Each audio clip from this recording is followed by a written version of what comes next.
अस्सलाम वालेकुम, बिस्मिल्लाहिर्रहमानिर्रहीम। अस्सलाम वालेकुम स्टूडेंट्स। आज का जो हमारा लेक्चर है ये बेसिकली सॉफ्टवेयर टेस्टिंग के हवाले से ही है, क्योंकि हमने सॉफ्टवेयर टेस्टिंग जो है वो मतलब पिछले 3 लेक्चर से हम देख रहे हैं, और आज का भी हमारा जो टॉपिक है ये उसी सीरीज़ का, सॉफ्टवेयर टेस्टिंग की सीरीज़ का जो है 4th लेक्चर है। तो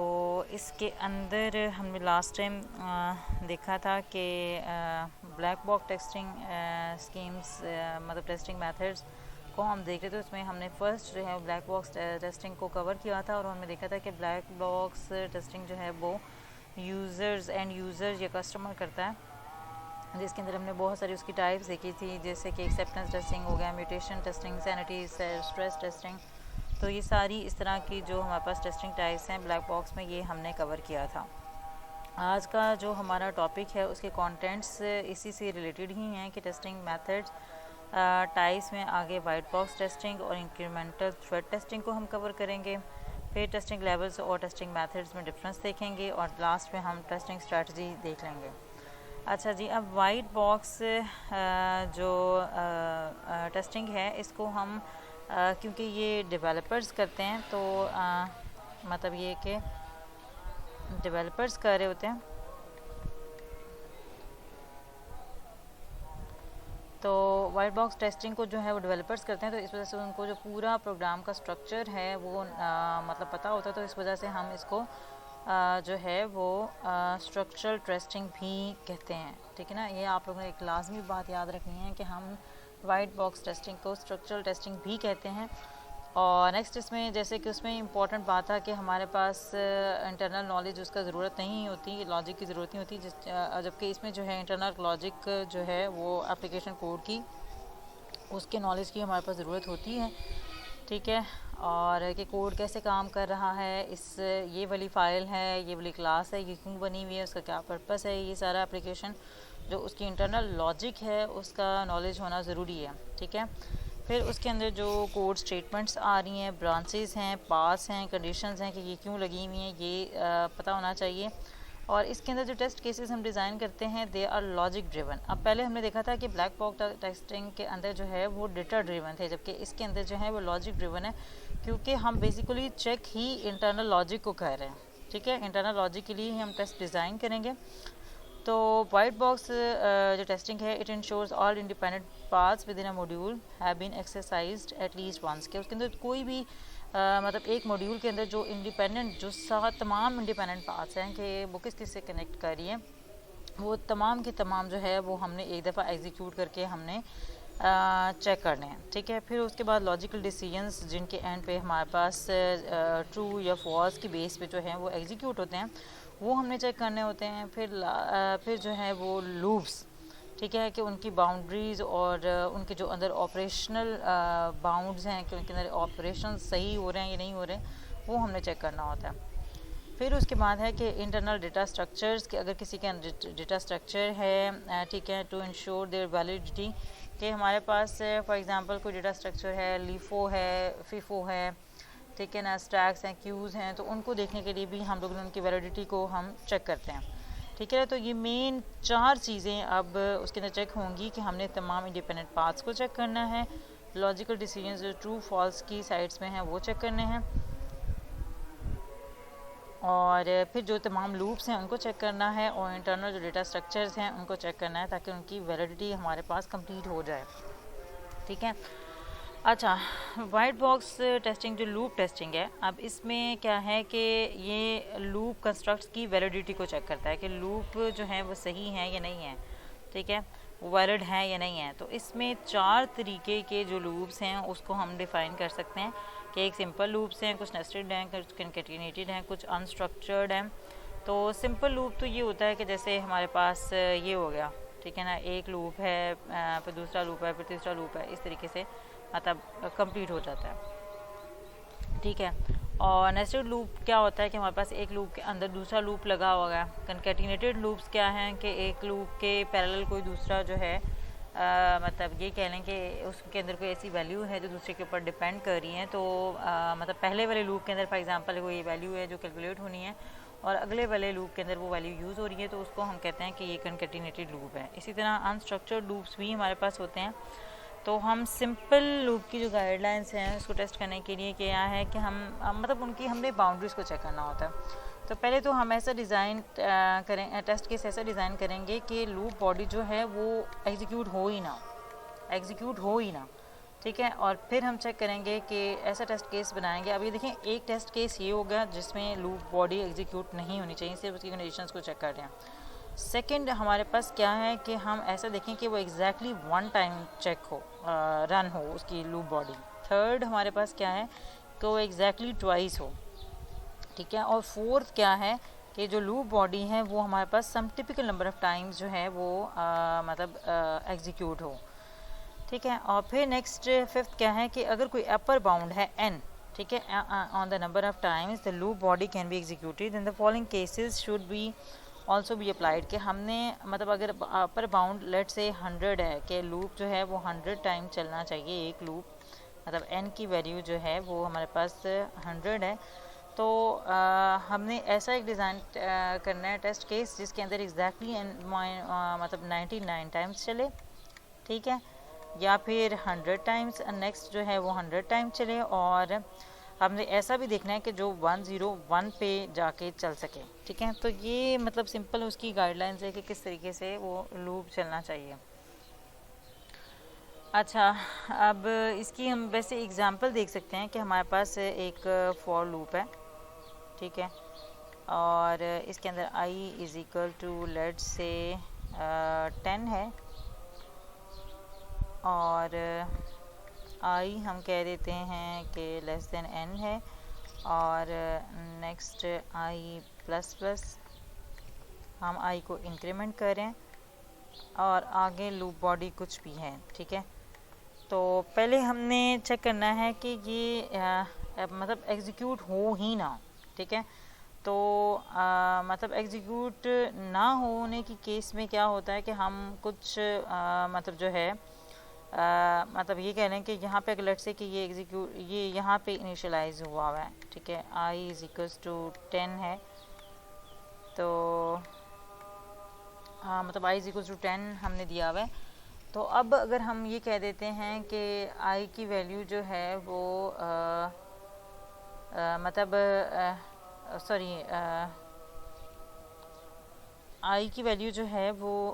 10 है, ठीक है। तो हम कह देते हैं कि i की वैल्यू जो n जो है वो हमारे पास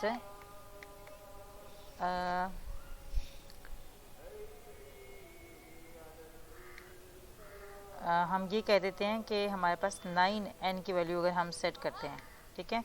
तो उस केस में अब देखें कि 9 10 जो है 10 लेस देन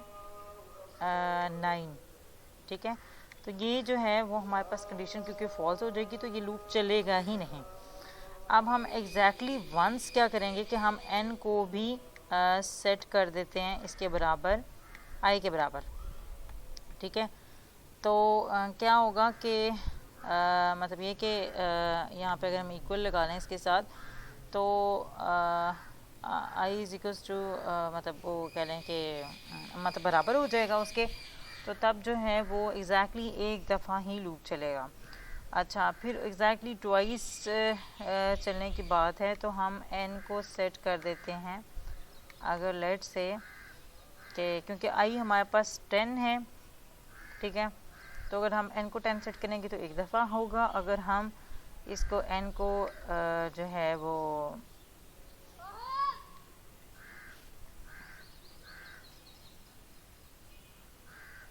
इलेवन सेट करते हैं, ठीक है, तो एक दफ़ा तो ये हो जाएगा कि 10 इज़ लेस देन 11 और एक दफ़ा उसके इक्वल चला जाएगा। तो जब हम 11 सेट करेंगे n की वैल्यू तो तब ये एग्जैक्टली 2 टाइम्स चलेगा, ठीक है। इस केस में ये 1 टाइम चलेगा जब हम n की वैल्यू 10 रखेंगे, और n की वैल्यू जो है वो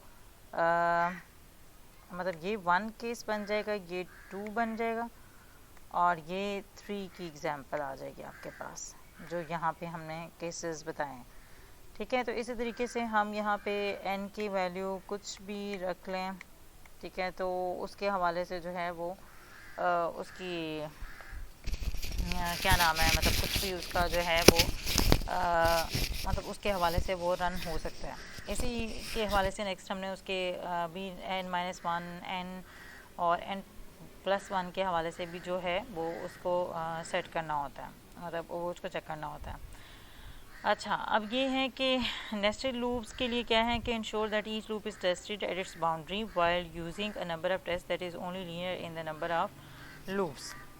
ठीक है, अब ये है कि हमारे पास हर लूप जो है वो उसकी बाउंड्रीज पे टेस्ट होना चाहिए। ठीक है, using a number of test that is only linear in the number of loops. ठीक है, अब इसमें क्या है कि हमारे पास फॉर एग्जांपल ये वाइल का एक लूप आ गया और इसके अंदर एक वाइल का और लूप लगा हुआ।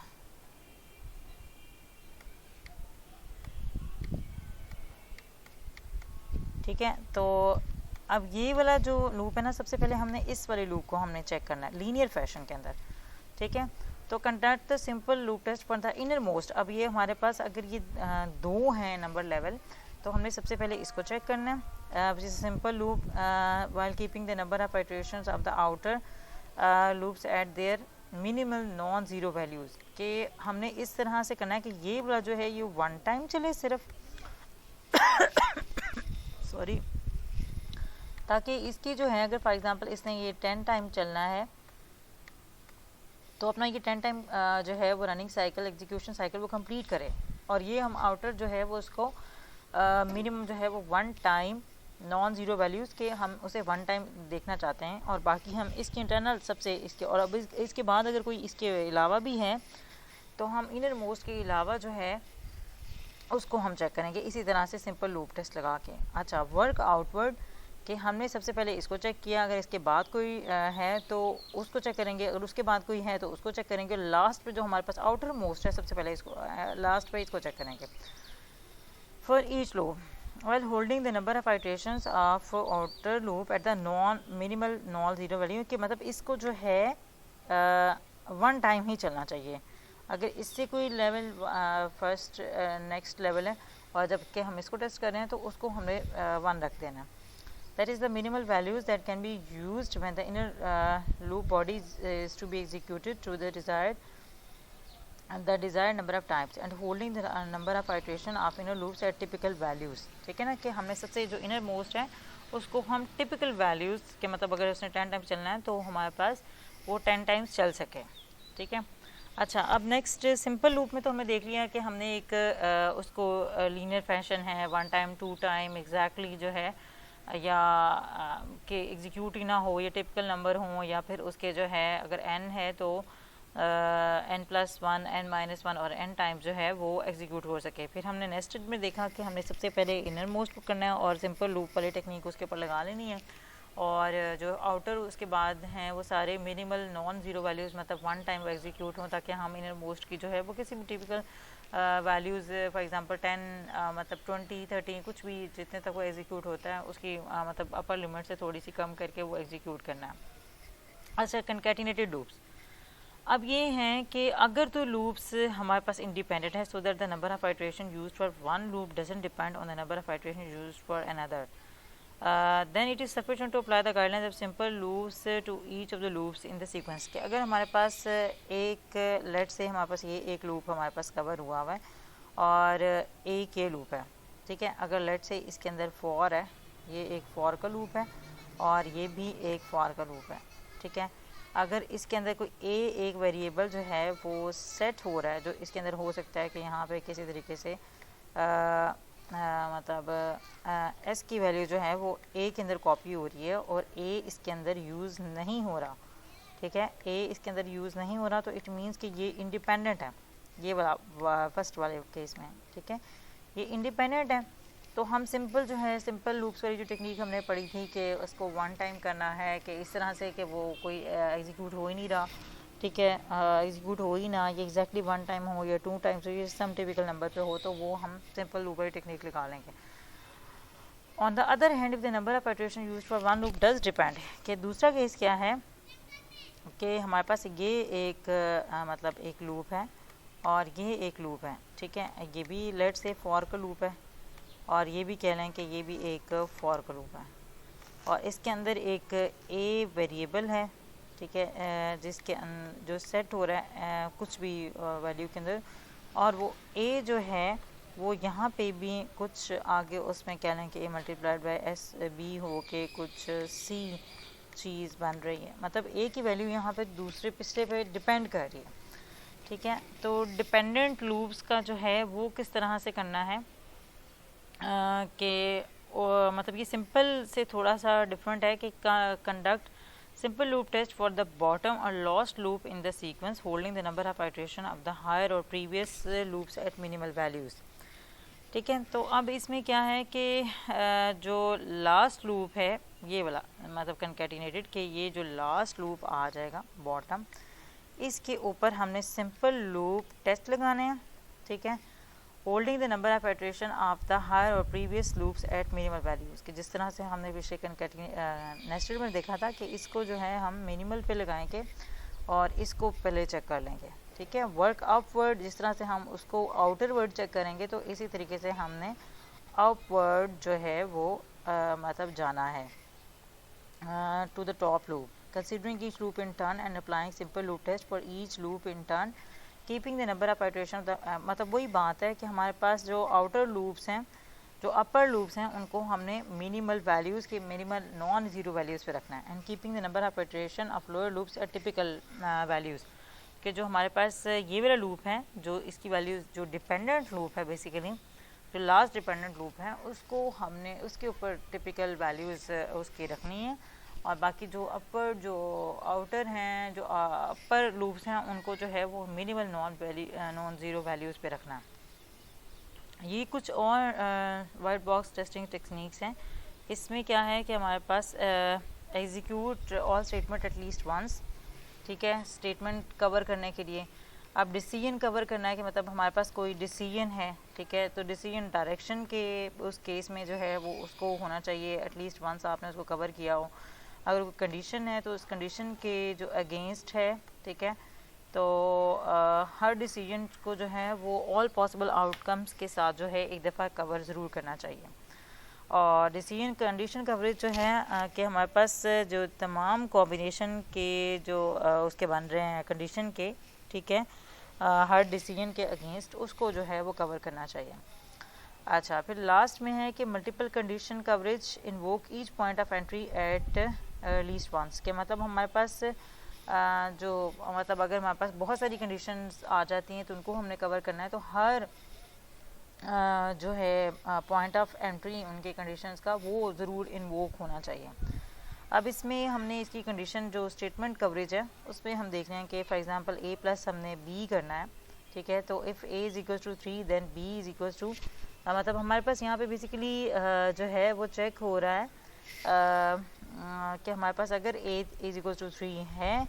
तो हमारे पास b is equal to x plus y होना चाहिए, ठीक है। अगर हमारे पास a जो है वो लेट से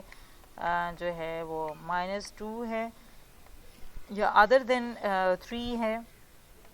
तो यहाँ पे नहीं आना चाहिए, ठीक है ना। तो इस चीज़ को हमने इसमें कवर करना है। अब इसमें a ग्रेटर देन 0 है, डू हमारे पास रीड x को कर ले, और a इज़ इक्वल टू मतलब ये वाली जो स्टेटमेंट्स हैं ये हमारे पास इस चीज़ पे डिपेंड कर रही हैं, ठीक है। तो हमारे पास जो है वो स्टेटमेंट्स को हमें देखना है कि ये कवर हो रही हैं, मतलब ये काम हो रहा है b is equal to x plus y और रीड x a-1 जो हो रहा है या नहीं हो रहा स्टेटमेंट कवरेज में। अब डिसीजन कवरेज में क्या है कि हमारे पास for example a is equal to less than 10 और a इज़ ग्रेटर देन 20, ठीक है ना। अब a इज़ इक्वल टू अगर लेट से a इज़ इक्वल टू 11 हो जाता है, ठीक है,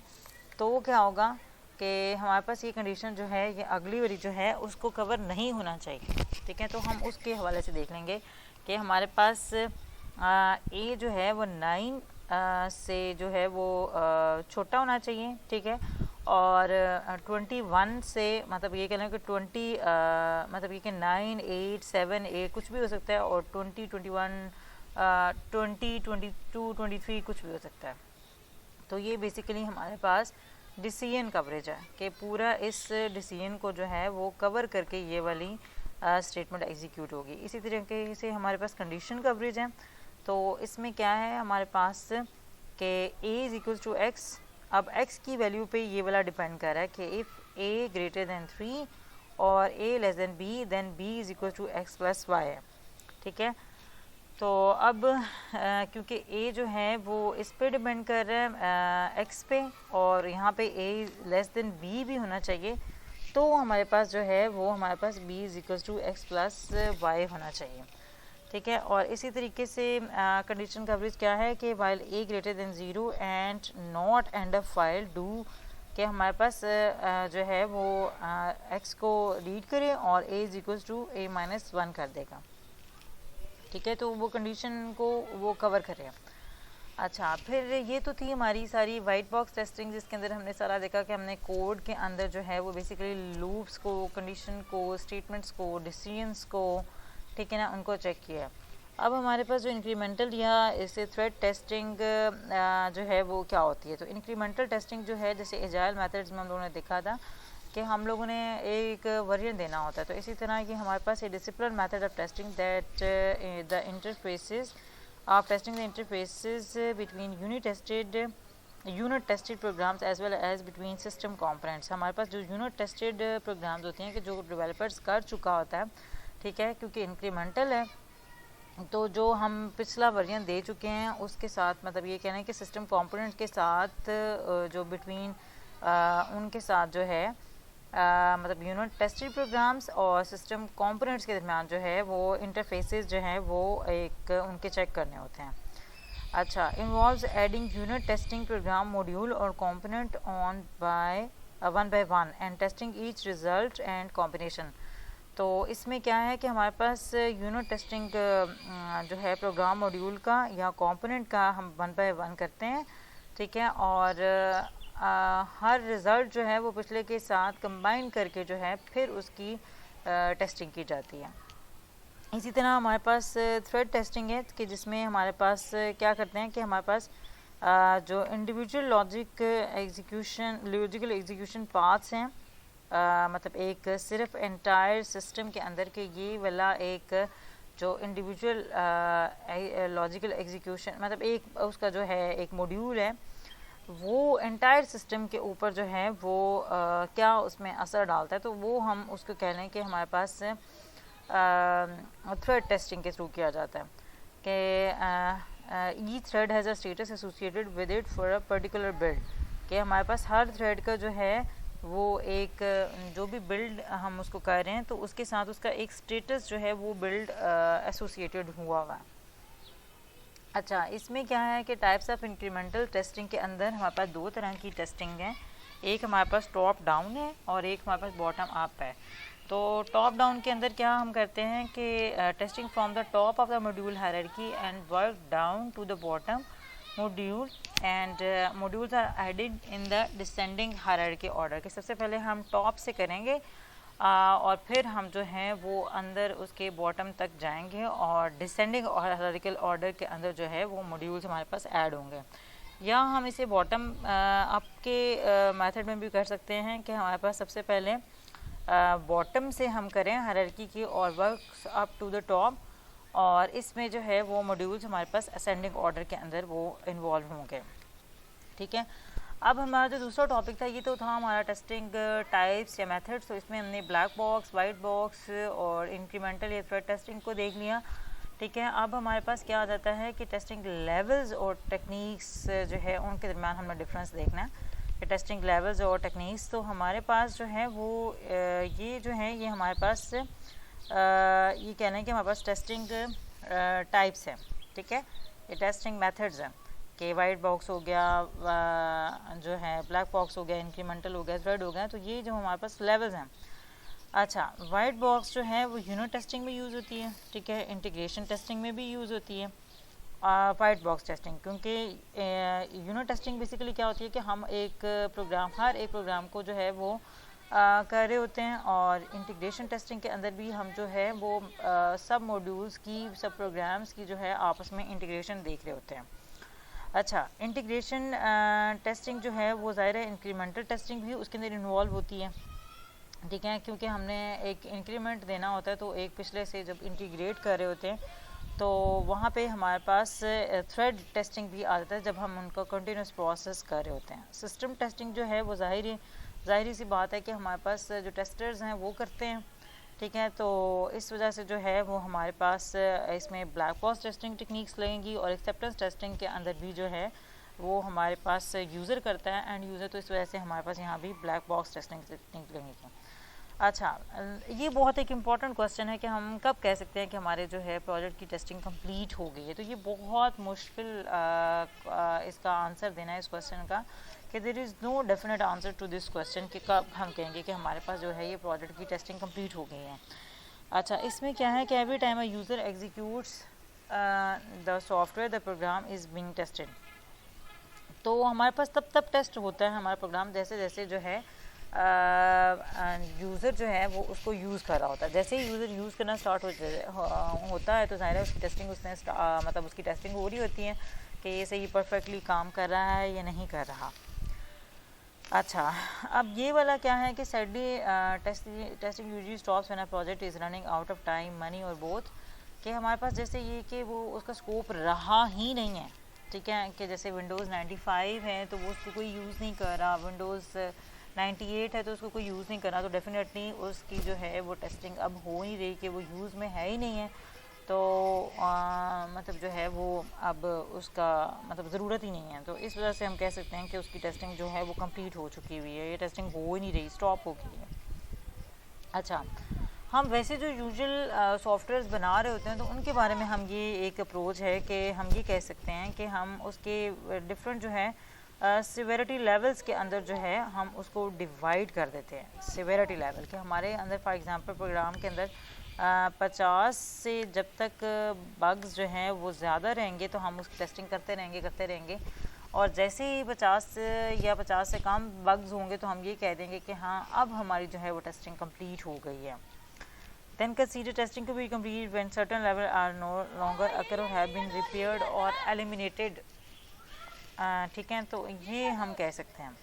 अच्छा, अब ये हम कह सकते हैं कि नेक्स्ट जो है कि सॉफ्टवेयर टेस्ट स्ट्रैटेजी हमारे पास क्या होनी चाहिए। तो इसमें जो है वो हमारे पास जो प्रोडक्ट रिक्वायरमेंट्स हैं वो उनको जो है वो हम एक क्वान्टिफाइबल मैनर के अंदर जो है उसकी जो रिक्वायरमेंट्स हैं प्रोडक्ट्स की वो हमने उसकी स्पेसिफाई करनी है, ठीक है। कि टेस्टिंग से पहले जो है उसकी जो रिक्वायरमेंट्स हैं वो हमारे पास स्पेसिफाइड होनी चाहिए। किसी भी मतलब ये क्वांटिफाइड, ये नहीं कह देना कि हमारे पास वेल इस्टेब्लिश है या ये है या वो है। हमने उन नंबर ऑफ़ रिक्वायरमेंट्स के बारे में बात करनी है कि इतनी रिक्वायरमेंट्स हैं, तो ये अगर फुलफ़िल हो गई तो हम ये कह सकते हैं कि हमारी टेस्ट स्ट्रेटजी सक्सेसफुल है। तो ये भी एक रखा जा सकता है कि हम उसकी जो प्रोडक्ट रिक्वायरमेंट्स हैं उनको 10-12 नंबर रख लें, ठीक है। इसी तरह जो है वो हमारे पास टेस्टिंग ऑब्जेक्टिव जो है मेजरेबल टर्म्स में होना चाहिए, जो टेस्टिंग ऑब्जेक्टिव्स हैं। और फिर ये है कि understand the user of the software through use cases and develop and profile for each user category. कि हमारे पास जो भी प्रोग्राम बन रहा है तो उसमें डेफिनेटली उसमें डिफरेंट टाइप के यूज़र्स होंगे जो उसको यूज़ कर रहे होंगे। फॉर एग्जांपल कोई ये हमारा एप्लीकेशन में बनाई है तो एरिया मैनेजर उसको यूज़ कर रहा है, ठीक है, या फिर एंड यूज़र उसको यूज़ कर रहा है या फिर उसका मैनेजर यूज़ कर रहा है। जैसे फेसबुक है तो मतलब इस तरह से मतलब उसको हम डिवाइड कर देते हैं एरिया के हवाले से या फिर कंट्री के हवाले से उनके मैनेजर्स। तो मतलब उनके जो हैं उनके अलग से हम यूज़ केसेस बना लेंगे उनके यूज़र्स के हवाले से, तो तब जाके जो है वो मतलब जो है हर यूज़र की मतलब ये भी बनाए जा सकते हैं कि उनके लिहाज से जब हमें उनकी प्रोफाइल समझ आ जाएगी तो उनके लिए हमारे पास टेस्ट केसेस बनाना आसान हो जाएंगे। अच्छा, अब क्या है कि हमने कैसा टेस्टिंग प्लान जो है वो ऐसा बनाना है कि मतलब वो भी हमारे पास रैपिड टेस्टिंग मतलब दे, ठीक है, ताकि क्वालिटी लेवल्स जो हैं वो टेस्टिंग स्ट्रेटजी जो है वो हमारे पास एडजस्ट हो सके उसकी, ठीक है। और एक हमने बिल्ड सॉफ्टवेयर को इस तरह से रोबस्ट तरीके से करना है कि वो खुद ही जो है वो उसको टेस्ट कर सके और ख़ुद ही जो है वो डायग्नोज करके मतलब सेल्फ टेस्टिंग जो है और सेल्फ मेंटेनेंस वाला सिस्टम होना चाहिए कि वो खुद से डिटेक्ट करें और ख़ुद ही उसकी जो है वो ठीक भी कर सकें। फिर कुछ जो है फॉर्मल टेक्निकल रिव्यूज़ जो है वो हम टेस्टिंग से पहले लगा सकते हैं, ताकि हमारे पास जो टेस्टिंग रिक्वायर्ड है उसकी कुछ अमाउंट जो है वो हमारे पास कम हो जाए, और जो फॉर्मल टेक्निकल रिव्यूज़ के हवाले से, ठीक है। तो इससे ये जो है ये टेस्ट स्ट्रेटजी भी हमारे पास असेस हो जाएगी, और टेस्ट केसेस भी उसको भी असेस करने में हमें हेल्प करेगा जो हमारे पास जो फॉर्मल टेक्निकल रिव्यूज़ हैं। अच्छा, फिर उसके बाद ये हैं कि develop a continuous improvement approach for the testing process through the gathering of matrix. तो ये भी हम कर सकते हैं कि एक जो मतलब जो है उसकी कंटिन्यूस इम्प्रूवमेंट अप्रोच कर सकते हैं टेस्टिंग प्रोसेस की, कि हम उसके जो मैट्रिक्स हैं वो हमारे पास मैट्रिक्स वो अचीव होते रहें। तो आज के जो हमारे लेक्चर की समरी जो है black box, white box, incremental और थ्रेड टेस्टिंग, ये हमने टेस्टिंग मेथड्स में देख लिया। फिर हमने टेस्टिंग लेवल्स और टेस्टिंग मेथड्स जो है, ये जो टेस्टिंग मेथड्स हमने पढ़े थे, ये हमने जैसे यूनिट टेस्टिंग हो गया, इंटीग्रेशन टेस्टिंग हो गई, और सिस्टम टेस्टिंग, एक्सेप्टेंस टेस्टिंग है, वो टेस्टिंग लेवल्स थे, तो वो हमने मैप करके देख लिया। टेस्टिंग स्ट्रैटेजी में हमने देख लिया कि हमारे पास जो है अच्छी स्ट्रैटेजी यही होती है कि हम जो हैं उनके मतलब अच्छा सा नॉलेज उसका ले लें, और जो है उसकी रिक्वायरमेंट्स अच्छे तरीके से स्पेसिफाई कर लें, वेरिएबल टर्म्स बनाएं, ताकि हम ये कह सकें कि हमारे पास जो है वो सक्सेसफुल हमारा टेस्ट हो चुका है, ठीक है। और तो ऐसे टेस्ट केसेस बनाएं जिसके अंदर मैक्सिमम जो चीज़ें हैं वो हमारी टेस्ट हो रही हों। तो इंशाल्लाह हम नेक्स्ट लेक्चर के अंदर भी इसके डिबगिंग प्रोसेस के हवाले से देखेंगे। तब तक जो है आप इस लेक्चर को समझें, और अगर कोई क्वेश्चन होगा डेफिनेटली तो वो हम लाइव सेशन के अंदर कवर कर देंगे। अल्लाह हाफ़िज़।